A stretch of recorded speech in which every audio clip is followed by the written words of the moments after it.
I want to invite Dr. Jim Carroll to come up now and share with us. He wrote a book called The Kuwaiti Seeker.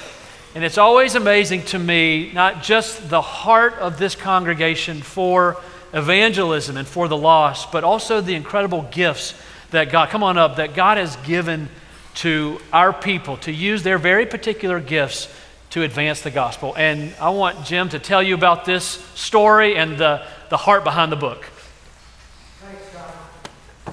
A few weeks ago, Mike asked me to talk about our work as mission, and that's the plan today. But to put it in the proper perspective, I want to remind you of the story of the talking donkey in Numbers 22. This was Balaam's donkey. Balaam was summoned by the Moabite king to curse the Israelites, and he began to do that, but who would you expect might stop him? Well, the donkey did that. He jostled Balaam around, and finally he actually began to speak. And he said, "Am I not your own donkey, which you have always ridden to this day? Have I been in the habit of doing this to you?" And Balaam, based on what the donkey had done, having seen the angel of the Lord in the way, Balaam did not follow the Moabite king's recommendation or request. He departed. So I guess my point here is that we should use our donkey gifts. If the Lord can empower a donkey, he can empower us. Well, how did I end up writing this book? A number of years ago, we felt that we were called to missions, but the one place that we were absolutely sure we were not called to was the Middle East. As some of you know, that's exactly what happened. So we got there, and I ended up being hooked into my interest about the Middle East and Islam itself. Well, what about Islam? Why did we write this book? It's the second largest religion, 1.8 million. It's the fastest growing. The reason it's growing is because they have more children than most. I realize here in this church we're doing our best to combat that, and I'm thankful for that. But we expect to have 8 million Muslims in this country by 2050. Saudi Arabia spends about $100 billion a year supporting their and exporting their conservative brand of Islam throughout the world.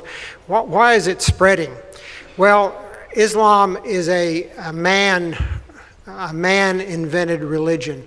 There are a set of rules, and if you obey these rules to a greater or lesser extent, you're very likely to go to paradise. That's what's said. And just to show you how effective that is, I know, like me, if you were in a class and you didn't get as good a grade on a test as you thought you should, you comforted yourself by telling yourself that, well, the teacher's going to grade on the curve.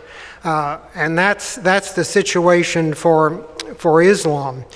Now, when we're ministering to Muslims, there are a number of problems, and I cover some of these in the story in the book. For example, Mark 1:1 says, the beginning of the good news about Jesus, the Messiah, the Son of God.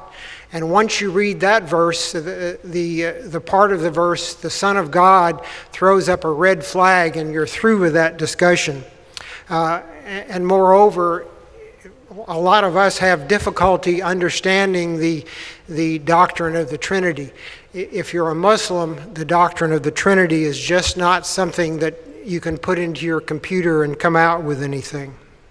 And then thirdly, there are lots of brands of Christianity, and that in the minds of many Muslims leads us to the situation where we fail to emphasize the central doctrine of salvation. Well, I hope my book helps with this. In the story that I tell in Kuwaiti Seeker, I try to show some of the impediments to belief that a Muslim encounters, and how the amazing thing, though, is that even under the most difficult circumstances, the Lord does lead many Muslims to himself. Well, how does this apply to us in our work as mission? I want us to be just like the donkey in Numbers 22. If the Lord can empower a donkey to do this, to do His will, certainly He can empower us, all to the praise of His glorious grace.